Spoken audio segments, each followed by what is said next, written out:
In this video, we'll explore effective techniques to promote faster healing and long-lasting relief for plantar fasciitis discomfort.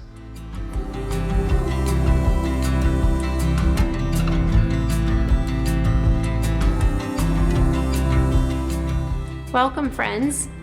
Today, I'd like to share with you a few tools, tips, and support if you're dealing with plantar fasciitis. Plantar fasciitis has been kind of a broad brushstroke of all kinds of heel and foot pain.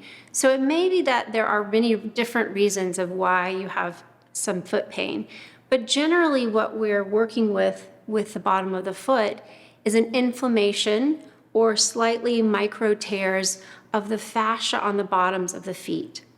And that fascia is so important for us to navigate different terrains, different surfaces underneath us, and to be able to move our feet in different ways to keep us upright and keep us balanced on our legs. So when that band of connective tissue under the feet gets inflamed, then it can be very painful to simply walk around. So there's a couple of things that I've learned over the years that I want to share with you that may help you with also working out or coming into some more relief with your plantar fasciitis. One is you actually do want to keep on very supportive shoes all the time. So no walking barefoot, no flip-flops or heels. Try as best you can to keep a wide toe box kind of a shoe with a good support.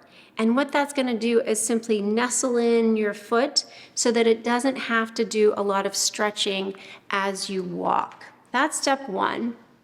Step two is to have a little bit of a stretch. Now, a lot of times traditionally, people may say, okay, well, we need to stretch out the calf muscle and the layers of muscle through your lower leg and your foot.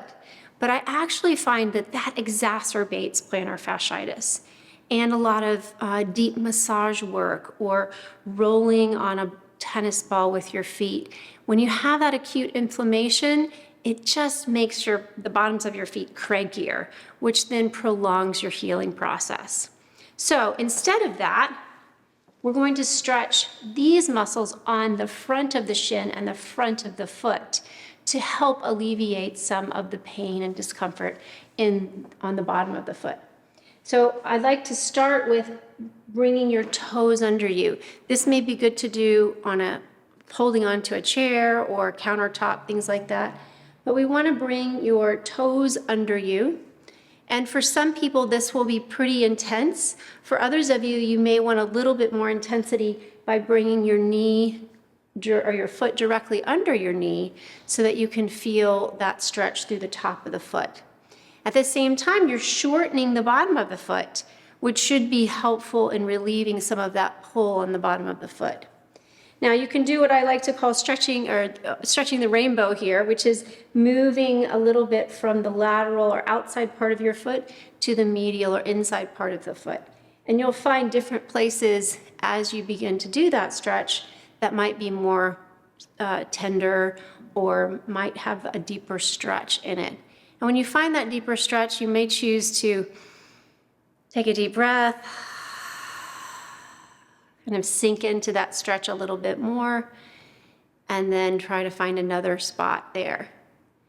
Sometimes this is too much, and you may want to do that stretch with the leg further behind you, or sitting in a chair with your knee bent, sliding to the side, and then slide your foot behind you. But the most important thing is that while you're in the acute stage of plantar fasciitis, that you don't do these kinds of stretches. Do you want to do those stretches after? Absolutely. They're fabulous stretches to do to keep that plantar fasciitis from coming back. The other thing you may want to do is a little bit of toe scissoring or working out the bottoms of the feet. And again, while you're in the acute stage, I wouldn't do too much pressure or intense pushing on the bottoms of the feet, but it is important to keep those toes active and alive and continuing to create space so that your foot can work to the best of its ability. So in this one, I'm going to take my big toe and my second toe and gently pull them away from each other. Let me take a nice exhale through there. And then I'll go the same two toes in the opposite direction, pulling them apart. And then take the next two toes, the second and third toes, gently pull them apart and switch and try the opposite direction. And just pay attention to your breath if that is something that helps your body calm down a bit. If it's not, let it go, right? We're all different. Beginning to really feel that in between the toes space, which will begin to help open up a lot of the fascia on the bottoms of the feet. And then you can gently work your way back up through the toes. And spreading them wide a bit. Maybe circling the ankle a little. And then noticing how your foot feels as you begin to walk. Now, after that acute stage, and you've had maybe a month or two that you've felt no pain, then it's so important to do all kinds of foot opening exercises and strengthening exercises and mobility exercises. More on those later, but I hope that helped you think a little bit about how to support your plantar fasciitis. Thanks.